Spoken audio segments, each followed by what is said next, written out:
ఒకటి బాబు, ఏ అంశమైనా కానీ మీకు తెలియకుండా ఇది జరగదు. ఈ అంశం మీకు తెలియకుండా ఇది జరగదు. అరే నేను మున్సిపల్ ఎన్నికల ఫలితాలు వెలువడ్డనాడే చెప్పాలి, అంటే చైర్పర్సన్ ప్రకటింపబడ్డనాడే కాంగ్రెస్ పార్టీలో కొనసాగడం కొంత ఆలోచించుకునే పరిస్థితి ఏర్పడ్డది అని చెప్పి అలానే చెప్పాలి. అంతే తప్పేది ఉంటే దాని ఫర్దర్ ఇంతవరకు మూమెంట్ లేదు. చూద్దాం, లెటర్స్ ఏదున్నా కానీ ఏదైతుందో మా మిత్రులు ఉన్నారు, మీరున్నారు, మేము సంకల్పం వచ్చినప్పుడు ఏదైతుందో ఏ నిర్ణయం తీసుకున్నా మీ ద్వారానే వెళ్తున్నాం. This is more important subject. సత్యశామనం చేయడానికి ఏదైతున్నదో అంటే ఎస్ఆర్ఎస్పీకి దిగువన వృధాపోతున్నటువంటి గోదావరి నదీ జలాలను మళ్లింపు చేయబడే విధంగా ఆనాడు 2004లో అప్పుడు అధికారంలోకి వచ్చిన కాంగ్రెస్ పార్టీ వైఎస్ రాజశేఖర రెడ్డి గారి ముఖ్యమంత్రిగా ఈ ఎల్లంపల్లి ప్రాజెక్టు బ్యారేజ్ నిర్మాణాన్ని తలపెట్టి ఎల్లంపల్లి నుండి ఏదైతున్నదో ఎగువ మిడ్మానేరు ఎల్లంపి, అట్లాగే ఇటు వరంగల్తో పాటుగా మెదక్, రంగారెడ్డి చేవేల దాకా, దాంతోపాటు హైదరాబాద్ నగర త్రాగునీటి సమస్య పరిష్కారం, పారిశ్రామిక అవసరాలకు వినియోగింపబడే విధంగా ఎదుగుతుందో ఎల్లంపల్లి బ్యారేజ్ ఒక భాగంగా నిర్మాణం తలపెట్టడం, దాంతో పాటుగా ప్రాణహిత నదిలో ఏదైతున్నదో మనకు లభించేటువంటి నీటి హక్కును వినియోగించుకునే విధంగా ఇలా ప్రాణహిత నదీ జలాలను వినియోగింప చేయబడటానికి తుమ్మడిహెట్టి వద్ద ఒరియల్లీ 152 మీటర్ లెవెల్తో ఏదైతుందో బ్యారేజ్ నిర్మాణం చేయాలని భావించి దానికి అనుగుణంగా ఎల్లంపల్లి వరకు నీటిని తరలించడానికి కాలువలు కూడా నిర్మాణం చేయడం జరిగింది. అప్పుడు ఆ కాలువలు మైలారం దాకా పూర్తి చేయబడ్డాయి. మనం మైలారం నుండి ఎల్లంపల్లికి ఒక లిఫ్ట్ అయితే నీటిని తరలించే అవకాశం వస్తుంది. ఆ ఒక లిఫ్ట్తో ఏదైతుందో ఎల్లంపల్లి నుండి మళ్ళీ ఎగువకు తరలించటం, మరి యావత్ ఉత్తర తెలంగాణ ప్రాంతంతో పాటుగా హైదరాబాద్ ఈవెన్ రంగారెడ్డి వరకు కూడా నీటిని అందింపజేసే అవకాశం, ఆ విధంగా ప్రాజెక్టు రూపొందించి ముందుకు పోవటం. అప్పుడు ఉమ్మడి రాష్ట్రంలోనే ఎల్లంపల్లి ప్రాజెక్ట్ నిర్మాణం పూర్తి కావటం, ఎల్లంపల్లి ప్రాజెక్ట్ ఏదైతున్నదో మన వినియోగంలోకి రావటం, దాని ద్వారా హైదరాబాద్ త్రాగునీటి సరఫరా కానీ మిడ్మానేరు కానీ ఇవన్నీ కూడా ఉమ్మడి రాష్ట్రంలో మనం అమలు తెచ్చుకున్నాం. తదుపరి అధికారానికి వచ్చినటువంటి టీఆర్ఎస్ పార్టీ సరే ఈ తుమ్మడిహెట్టి బ్యారేజ్ నిర్మాణాన్ని ఏదైతుందో దాన్ని నిలిపివేసి అంటే టెండర్ దశలో ఉండాలి. దాన్ని ముందుకు పోకుండా దిగువ మేడిగడ్డ ప్రాంతంలో అంటే 100 మీటర్ లెవెల్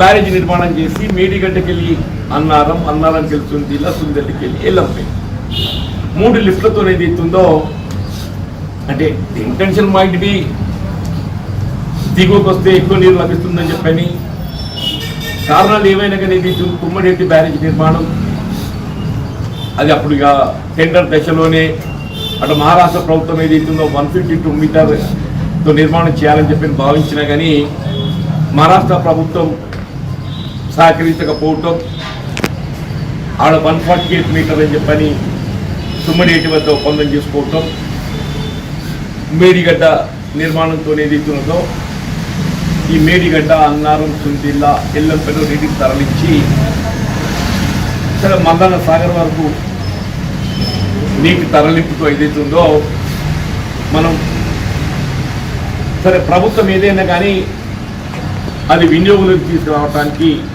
ప్రయత్నం చేయడం. Nizamabad, Medak, part of Warangal, part of Rangareddy, Hyderabad త్రాగునీరు, పారిశ్రామిక అవసరాలు, మూసీ రివర్ ప్రక్షాళన, ఏదైనా కానీ ఏదైతుందో అన్నింటికి ఏదైతుందో మన మూలం మనం ఈ ప్రాణహిత నదీ జలాలను వినియోగంలోకి తెచ్చు. ఇప్పుడు ఆల్రెడీ మన 2 సంవత్సరాలు గడిచింది. ఇప్పుడు already out of the 4 years 2 సంవత్సరాలు గడిచిపోయింది. Left with only 3 years and 3 budget. Left with only 3 years and 3 budget. 24 budget అయిపోయింది, 25 బడ్జెట్ అయిపోయింది, ఇవాళ 26వ బడ్జెట్ మార్చిలో రాష్ట్ర శాసనసభలో ప్రవేశపెట్టబోతుంది. 26, 27, 28 ఇంకా 3 బడ్జెట్లు మాత్రమే ఉంది. ఇది ఒక సమ్మర్, ఇది గడిస్తే నీళ్ళే 2 సమ్మర్లే. ఈ వేసవి గడిస్తే మళ్ళీ మనకి ఈ శాసనసభ ఎన్నిక 29 వస్తుందని చెప్పని భావించినా కానీ మనకి 2 వేసవిలు మాత్రమే వస్తాయి. అని వీళ్ళ మొత్తం రాష్ట్రానికి ఆయువు పట్టు వీళ్ళ ప్రాణహిత గోదావరి నది జలాలని చెప్పంటారు. మొత్తం రాష్ట్రానికి ఆయువు పట్టు ఈ ప్రాణహిత గోదావరి నది జలాలని చెప్పంటుంది. సాగునీరు కానీ, త్రాగునీరు కానీ, పారిశ్రామిక అవసరాలు కానీ, ఏదైనా కానీ చెప్పంటున్నాను. ఇప్పుడు అదృష్టం ఏంటంటే ఈ 2 సంవత్సరాలు మన ప్రకృతి సహకరించింది. ఈ 2 సంవత్సరాలు మన ప్రకృతి సహకరించింది. మనకి ఏ విధమైన నీటి ఎద్దడి సమస్య ఉత్పన్నం కాదు. ఎస్ఓఎస్పి ఎగువన ఏదైతుందో మనకు సమృద్ధిగా నీటి అంటే జలాలు పొందగలిగినాం కాబట్టి ఏదైతుందో అది ఎల్లంపల్లితో మనం ఒడ్డెక్కించుకున్నాం కాళేశ్వరం నిలిచిపోయినాక. కానీ భవిష్యత్తు ఇట్లాగే ఉంటుంది ఎప్పటికీ అని చెప్పని ఊహించలేదు. భవిష్యత్తు ఎప్పటికి ఇట్లా ఉంటుందని చెప్పి ఊహించలేమని చెప్పంటున్నాను. రేపు ప్రకృతి వైపరీత్యాలు, ప్రకృతి సహకరించుకున్నట్టయితే, అడ్వర్స్ సీజనల్ కండిషన్స్ ఏర్పడినట్టయితే మొత్తం యావత్ తెలంగాణ ప్రాంతం, ఉత్తర తెలంగాణగా యావత్ తెలంగాణ ప్రాంతం కూడా సాగునీరు, త్రాగునీరు కూడా ఇబ్బందులు ఎదుర్కొన్నట్టు ఒక పరిస్థితి ఏర్పడబోతుందని చెప్పండి. ఇది కాంగ్రెస్ పార్టీకి ఏదైతుందో ప్రధానమైనటువంటి ఒక అంశం. ఇది కాంగ్రెస్ పార్టీకి అంటే ఎన్నికల ప్రణాళిక అని చెప్పని కాదు. సరే, ఎన్నికల ప్రణాళికలో చాలా అవసరాలు చేర్చుకుందాం. But this is not like that. మొత్తం రాష్ట్ర భవిష్యత్తుకు సంబంధించిన అంశం కాబట్టి ఏదైతుందో నేను గౌరవ ముఖ్యమంత్రి గారికి ఒకటి వీళ్ళ కాళేశ్వరం ప్రాజెక్టు అంతర్భాగమైనటువంటి మేడిగడ్డ పునరుద్ధరణ అది అడ్మినిస్ట్రేటివ్ డిఫెక్టా, నిర్మాణదారుల వైఫల్యమా, లేక నిర్వహణ లోపమా, కారణం ఏదైనా కానీ it is built with the Exchequer of the state government. It is built with the Exchequer of the government. ఇలా కాళేశ్వరం మేడిగడ్డ ప్రాజెక్ట్ బ్యారేజ్ ఏదైతుందో పునరుద్ధరణ చేసుకోవాల్సినటువంటి ఒక బాధ్యత మనపై ఉన్నది. దాని వినియోగులు తెచ్చుకోవాలి. ముఖ్యమంత్రి గారు కూడా పేర్కొన్నారు.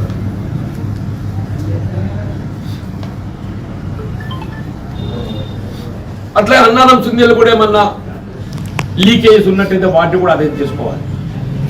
ఇది ఒక పార్టీ. దీనికంటే ముఖ్యమైనది తుమ్మడి ఎత్తి వద్ద బ్యారేజ్ నిర్మాణాన్ని తక్షణమే చేపట్టబడే విధంగా ఈ బడ్జెట్లో ప్రాధాన్యతతోని మనకు, ఎందుకంటే 26, 27 ఈ 2 బడ్జెట్లలో మనం నిధులు సమకూర్చుకుంటేనే, ఈ 2 సంవత్సరాల్లో నిర్మాణం పూర్తి చేసుకుంటేనే మనం దాని వినియోగం అనేది మనకు కనబడతాయని చెప్పి అంటున్నాం. ఓన్లీ 3 బడ్జెట్ 26, 27 ఈ టర్మ్ పూర్తి కావడానికి అంటే ఈ మనం ఒక 10,000 కోట్లతో ఏది ఇస్తుందో ఈ తుమ్మడి ఎట్టి వద్దకి వెళ్ళి మన నీటిని తరలించుకునే ఒక అవకాశం ఉంది. అది ఒక 10,000 కోట్లతోని రోజు ఒక టీఎంసీ తెచ్చుకుని కానీ 8 మాసాలు నీరు వస్తుంది లాంఛన. మీకు February, March, April, May you may not can. Other 8 months లో 6 మాసాలు అయితే మంచిగా వస్తాయి. 8 మాసాలలో ఒక 6 మాసాలు మంచిగా వస్తాయి. జూన్కి వెళ్ళి 6 మాసాలు ఏదైతుందో 6 మూల 18 180 టీఎంసీ వస్తాయి. ఆ 2 మాసాలకు ఒక్కొక్క టీఎంసీ ఎట్లా చూసినా 180 టీఎంసీ మనం పొందగలుగుతాం. 180 టీఎంసీ పొందగలుగుతాం. కాబట్టి గౌరవ ముఖ్యమంత్రి గారికి అట్లాగే ఇరిగేషన్ శాఖ మంత్రులు గౌరవ ఉప ముఖ్యమంత్రి గారికి ఏదైతున్నదో ఉత్తర తెలంగాణ ప్రాంతానికి ఆయువు పట్టైనటువంటి మీరు కాళేశ్వరం ప్రాజెక్టులో అంతర్భాగమైన మేడిగడ్డ పునరుద్ధరణ ఒక అంశం, తుమ్మడి వద్ద బ్యారేజీ నిర్మాణానికి కావాల్సిన నిధులు ఈ బడ్జెట్లో సమకూర్చడము. 10,000 కోట్లు అనుకుంటే ఈ బడ్జెట్ ఒక 5,000 కోట్లు, రాబోయే బడ్జెట్ ఒక 5,000 కోట్లు. ఇక్కడ 10,000 కోట్లతో ఏదైతుందో సగం రాష్ట్రానికి త్రాగునీటి గత మొత్తం సిస్టమ్ అంతా ఎస్టాబ్లిష్ అయి ఉన్నది. దీనికి ఏంటంటే మనకు కలిసి వచ్చే అంశము సిస్టమ్ అంతా ఎస్టాబ్లిష్ అయి ఉన్నది. సపోజ్ ఈ నీటి లభ్యత మనం అనుకుంటున్నట్టయితే మనం ఎస్టాబ్లిష్ చేసుకున్న ఈ సిస్టమ్ నిరుపయోగం అయిపోతుంది.